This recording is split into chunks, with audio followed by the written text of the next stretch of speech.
Magandang umaga po sa lahat. Ito ay puno ng mulberry. Ito ay wild mulberry na hindi pa nabumunga. Kaya papakita ko sa inyo kung paano ito pabubungahin.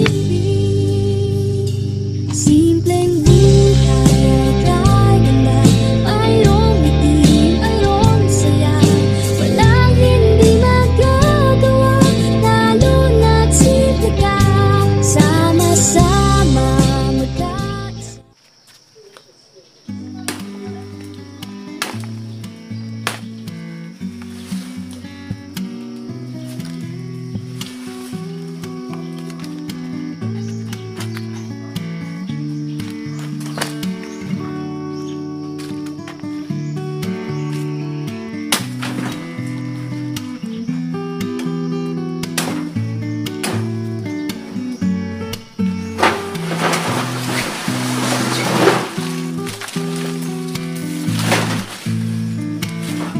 Itong pruning shell ang gagamitin ko para sa mga maliliit na sanga.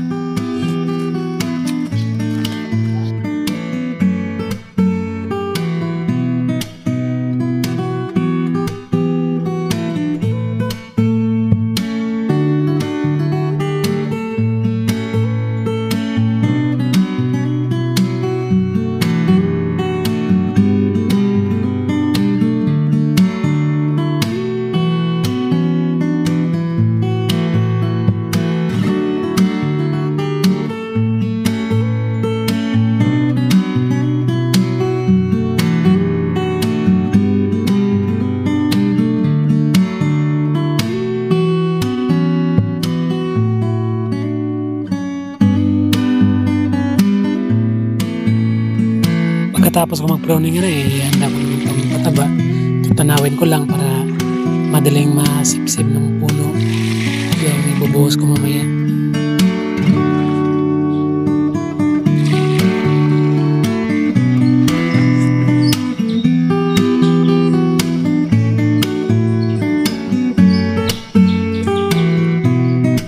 Bago ko ibuhos yung pataba na hinanda ko, tunaw na yan bubungkalin ko muna yung lupa para hindi dadaloy malayo yung pataba na ibibigay natin sa pananim, para diretso agad siya sa ilalim ng puno doon sa mga ugat niya.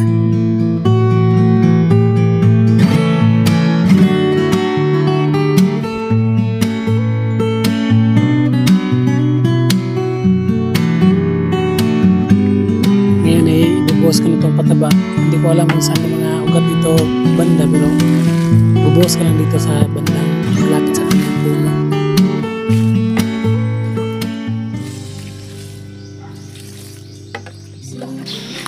Magandang umaga po sa lahat na nakapanood ng video na to. Tingnan natin yung renewing ko dati. Pagkalipas ng 2 linggo, tingnan natin yung resulta. Yung resulta, may bunga na siya. Yan yan. Yung mag-autofocus, baliktaran natin yung camera. Sandali lang. Simpleng buhay kay ganda, mayroong itim, mayroong saya. Walang hindi magagawa, lalo na't simple ka. Sama-sama magkaisa, kahit maging sino ka pa. Lahat ay di ba't kay dali, ganyan ka lang sana.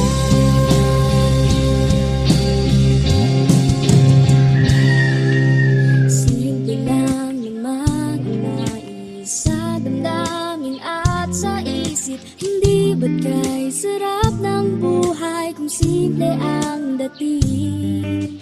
Simple lang sa pag-ibig, laking gulo sa isip. Kailangan mong maging tapat, ganyan kung umiibig. Simpleng buhay ay kay ganda, mayroong itim, mayroong saya. Walang hindi magagawa, lalo na't simple ka. Sama-sama magkaisa, kahit maging sino ka pa. Lahat ay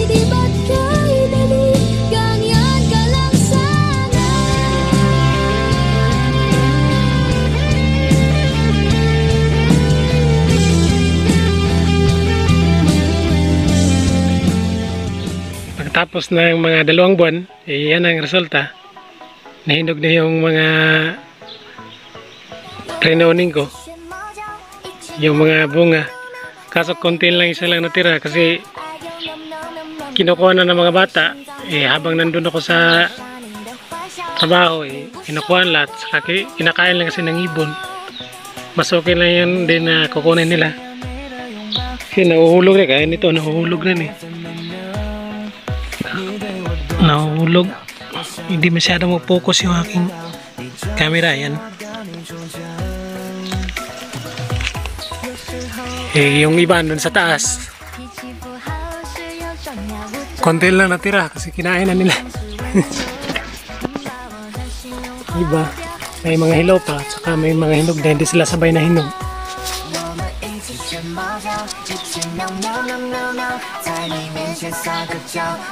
Kung nakikita yan. Ganun lang po kadali magpapabunga ng mulberry. Mga 2 buwan lang mula lang prenoning ko, hinog na yung mulberry. Unahan na kayo sa bata kung sino ka una makakain nun kasi kinakain nila. Tsaka pati yung ibon, iwan ko kung may matira pa kung maunahan yun ng ibon kasi maraming ibon dito sa amin sa bukid yung lasa ng mulberry sa hindi pa nakakain ng mulberry, yun, matamis yan na masim-masim sa pakalambot kainin. Kayo baka meron din kayong mulberry dyan sa lugar nyo, sa bakuran nyo, sa lupa nyo, ganun lang yung gawin nyo, bubunga talaga yan. Kahit na wild mulberry yung prenoning kay wild mulberry lang yun yan lang po. Maraming salamat po. Sana po sa susunod na video panoorin niyo po yung ibang mga video namin. Hanggang sa susunod po ulit. Maraming salamat po ulit.